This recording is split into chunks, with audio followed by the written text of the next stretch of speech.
5-3-2 formation is very defensive and can be a challenging proposition for any team. With 5 defenders sitting back and 3 midfielders hounding the opposition in front of them, it's a nightmare to break down. While it's often used by teams looking to drop deep and absorb pressure, the formation can be altered to be quite attack orientated. Essentially, success in the 5-3-2 formation comes down to strategy and execution. The shape allows for a great deal of flexibility up front, as you can select 2 strikers as well as 1 or 2 creative midfielders. Get it right and your team can control possession and launch dangerous attacks, all while remaining hard to beat at the back. Today we look closely at the 5-3-2 formation, what makes it work, and demonstrate how your teams can have success in it. What is the 5-3-2 formation? A 5-3-2 formation isn't one you will see every week. Although it's not a shape that defies logic or has obvious shortcomings, it's rather unorthodox. The back 5 means it's very bottom heavy, and the spacing throughout the midfield and forwards create a clear central focus. It relies on having specific player profiles in key positions that, quite frankly, most teams don't have access to. Yes, if your team is set up this way, you're likely to be defence sound. However, going forward can be a conundrum. The 5-3-2 is a specialised formation. The formation relies on having midfielders who are highly capable of creating when they're on the ball. Additionally, you'll need top quality strikers who can not only score goals, but who can use their skills and football IQ to sniff out chances and create for themselves. Ultimately, if you want to dominate the ball and play with fluidity, the availability of the right personnel is essential. As an example, Brazil won the World Cup in 2002 playing in a 5-3-2. They did this, of course, having 2 of the all-time greats in Cafu and Roberto Carlos lining up as wing-backs. And in the likes of Ronaldo, Rivaldo and Ronaldinho, the formation was more attacking than it looked on paper. Each one of their starting 11, as well as a handful of their subs, were match winners on this day. So to sum it up, the 5-3-2 can be a great formation if you have a wealth of great defenders, elite midfielders, energetic fullbacks and quality strikers. If this isn't the case with your team, then reserve the 5-3-2 for big games against top quality opposition that don't match up well in a 1v1. The 5-3-2 formation strengths. Defensively solid. The 5-player backline provides an excellent defensive backbone. When in their defensive shape, your team will give up very little space at the back, making it difficult for your opponents to make breakthroughs. Furthermore, if you manage to keep a clean sheet for a long period of time, the opposition may get frustrated and demoralised. The solid backline is also backed up by a compact midfield, forcing the opposition team to look for more creative means to make chances. A very strong spine to the team. The 5-3-2 formation is centrally focused, giving your team a very strong spine from back to front. In the modern game, being solid down the middle is crucial. Most teams operate in systems with set phases of play and possession-based tactics. Central midfielders and centre-backs are integral to build-up phases, so populating the central channels is key to success. As such, having technically savvy centre-backs and centre midfielders is a major advantage of this formation. Possession control. The 5-player backline doesn't just help from a defensive standpoint, it's also hugely beneficial in terms of ball retention. When in possession, the wing-backs stay wide, stretching the field while the centre-backs hold the ball up, waiting for opportunities to progress up the field. The midfield 3 can drop in deep or go long to create passing angles for their teammates. Likewise, the 2 strikers can take turns coming short or making runs in behind, creating a multitude of passing options. Can be adapted to become more offensive. If you're worried about the 5-3-2 formation being too defensive, don't worry. With a few small changes, this shape can transform into a highly attacking lineup. The wing-backs are the main catalyst for this strategy. Push them further up the field and automatically you'll have a more versatile attacking dynamic formation. In fact, you can swap out the wing-backs for out-and-out wingers for an even more offensive approach. However, if you do this, I recommend dropping back one of the midfielders into a strictly defensive covering role. Counter-attacks. One of the most common strategies in the 5-3-2 is to sit back, absorb pressure, then spring on the counter-attack. As your opponents push more and more players forward, they leave space in behind to exploit. The important thing to know is to when to pour forward and when to retain and recycle possession and stay in position. The 5-3-2 formation's weaknesses. It can be too defensive. Without the right personnel and right instructions, the 5-3-2 can be overly defensive. While the team may not concede many goals, scoring them can become an issue. In particular, you need two-way players in midfield who are capable of fulfilling their defensive duties while also offering creativity in attack. As key link-up players between defence and attack, these players must be good on the ball and possess the vision and skill to pull the strings from the central third of the field. Weak on the wings. With such a heavy central focus, the clear weakness in a 5-3-2 formation is on the wings. Ultimately, the sole responsibility of wide players falls on the shoulders of the wing-backs. And seeing as their job is to defend first, they may struggle to create meaningful attacks when isolated. Although midfielders can drift wide and support them, this leaves holes in the middle of the field. Can be tiring mentally and physically. Positioning, discipline and defensive work rate are integral to success in the 5-3-2 formation. All players, especially the defenders, must be switched on for 90 minutes of a game. Seeing as teams in this shape often spend a lot of the match without the ball, this can be grueling physically and mentally. The centre of the pitch can become congested. As with many centrally focused formation, the 5-3-2 can create midfield congestion. If the central midfielders drop too deep, then they and the centre-backs can get in each other's way. This makes it hard to create passing angles, to regain possession, and it invites pressure from the opposition. Correct spacing and positioning must be mastered on the training field to prevent these issues from popping up on game day. Relies on having specific personnel. At this point, you can probably tell that the 5-3-2 formation relies on having specific player profiles in certain positions. For example, if you don't have athletic wing-backs, then you may struggle to generate meaningful attacks from the flanks. Similarly, in midfield, you need quality all-rounders who can put in a defensive shift and take the initiative with the ball at their feet.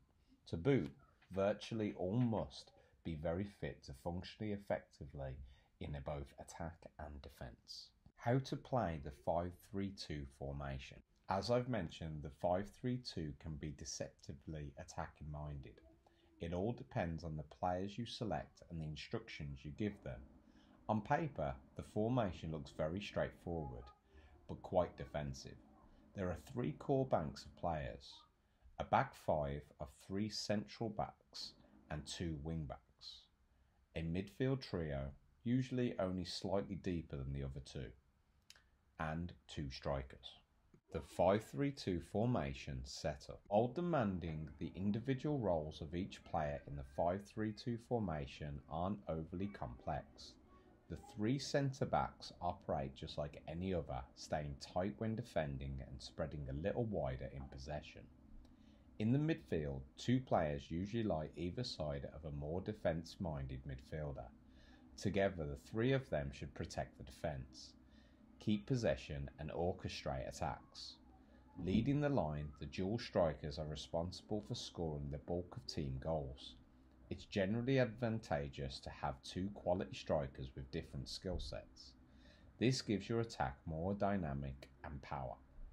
One of the other major decisions you have to make as a coach is whether you play with fullbacks or wingbacks. Because there is a lack of natural width in the formation, most coaches opt for wingbacks. However, if you want to keep things tight at the back, fullbacks provide serious solidarity. Attacking in the 5-3-2 formation. Attacking in the 5-3-2 formation is what causes the most trouble for teams. However, with the right tactics and strategy, you can mount some formidable offense. The most important factor is having the right players in midfield and in the wing-back roles. Here are 3 key successes when attacking in the 5-3-2. Use playmaking midfielders. Unless you want to play Route 1 long ball soccer, you'll need creative midfielders who can dictate the tempo and launch attacks. While there's nothing wrong with sitting back and countering, this approach doesn't give your team full control over the game. So to get the best out of a 5-3-2, select at least one playmaking midfielder in the lineup. If you have 2 box-to-box style midfielders, you can use the playmaker in a deep lying role, pulling the strings from the halfway line. However, if you opt for a ball-winning defensive midfielder, a CDM, it's best to use the playmaker in one of those other midfield roles. But it's important to note that they will also have to put in a defensive shift. Commit numbers to attack. Although the 5-3-2 formation gives you 2 strikers to aim at, this isn't enough to mount dangerous attacks with consistency. If you want to sustain a good attack throughout a game, you have to be brave and commit players forward. While it's okay for one midfielder to sit back and shield the defence, the other 2 should step forward and join attacks. They can slip passes through to the striker, make runs behind the defence and spread the ball back and forth across the field. Yet still they must demonstrate discipline and keep an eye out for counterattacks. Push wingbacks forward. Whether you choose fullbacks or wingbacks, it's imperative that they get forward early and often. Without them, the 5-3-2 is very one-dimensional and predictable. The wingbacks offer width and provide a passing outlet when the midfield gets congested. Furthermore, attacking wingbacks stretch the defence, making it easier to find the 2 strikers in the penalty box. Defending in the 5-3-2 formation. Fortunately, the 5-3-2 formation is defensively solid. Regardless of how well your midfield plays, you can rely on 3 centre-backs and 2 wing-backs to keep your opponents at bay. That said, it's easy to fall into the trap of sitting back for long periods. While this may be effective from a defensive standpoint, it can negatively impact attacking fluidity, making it difficult to sustain attack. So if you want to get the most out of a 5-3-2 formation, pay attention to these defensive tactics. Use an aggressive mid-block. Mid-blocks are all the rage in modern football and are extremely effective in the 5-3-2 formation. Essentially, it involves focusing your defensive efforts in the middle of the field, disrupting the momentum of the opposition's attacks. So out of possession, let your CDM sit a little deep and pull the other midfielders inward to keep things compact. Now here comes the aggressive part. With 5 defenders behind them, your midfield can afford to gamble by engaging the opponent, pressing them and putting in tackles. Turning the ball over in the centre of the pitch puts your team in a prime position to attack, while the opposition are out of position. As I've discussed, your midfielders need to be extremely fit to hound down opponents for an entire game. It's helpful to have a deep squad so you can rotate with substitutes. Avoid sitting too deep. There's a time and place to sit back and defend for your lives, such as in tight games when you're defending a lead. However, in a 5-3-2, this approach can be dangerous.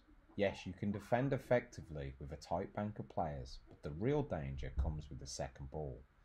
This is where you stop the initial cross or pass, but the clearance or tackle results in the opposition regaining possession quickly. Now, with very little time to react, your team must recover and prevent a second chance. If the low block is at the edge of the penalty area, one simple pass can open up the defence. Press from the front. Running an all-out gender press isn't the norm in a 5-3-2 formation. However, the double striker setup allows you to press high and slow down counterattacks. It's an added bonus if you can focus on a turnover and get a good chance from it. How to beat a 5-3-2 formation. If you're preparing to face a team that sets up in a stern 5-3-2, preparation is key. Not only is it a tough formation to penetrate, but it's also quite uncommon. So to prevent your team from getting bamboozled on game day, here are the 3 ways to beat a 5-3-2 formation. Attack along the wings. Since the wingbacks or fullbacks are the only designated wide players in this shape, you can exploit the wide areas. Opt for a formation with wingers and build attacks down the outside channels. If you also use attacking fullbacks, you can easily create numerical overloads to get in behind the wingbacks. From here, you have a much better chance of getting high percentage scoring opportunities. Be strong late in the game. As I've mentioned several times, the 5-3-2 is a physically demanding formation, especially for midfielders. So exercise patience in the early stages of the game and slowly wear the opposition down. Once you notice they begin to fatigue, start to increase the tempo and come on strong. Disrupt the midfield. The midfield in a 5-3-2 formation is extremely important for a multitude of reasons. One of their key roles is to link defence and attack. You can break this link by congesting the midfield when you're out of possession. Instruct the striker to come in deep or your wingers to tuck in and cause havoc in the midfield. Congesting this area will frustrate the opposition and limit their ability to create meaningful central attacks. Conclusion. While most managers select the 5-3-2 formation primarily for defensive purposes, it can actually be quite attacking, providing you have the right personnel. With 5 defenders across the back and 3 combative midfielders chasing and harrying the opposition in front of them, the formation can be a nightmare for any team to face. With 2 strikers up front, the team should be able to fashion goal-scoring opportunities from a variety of scenarios. Just make sure to drill sequence and spacing during training, otherwise the players will start stepping on one another's toes, leading to mistakes.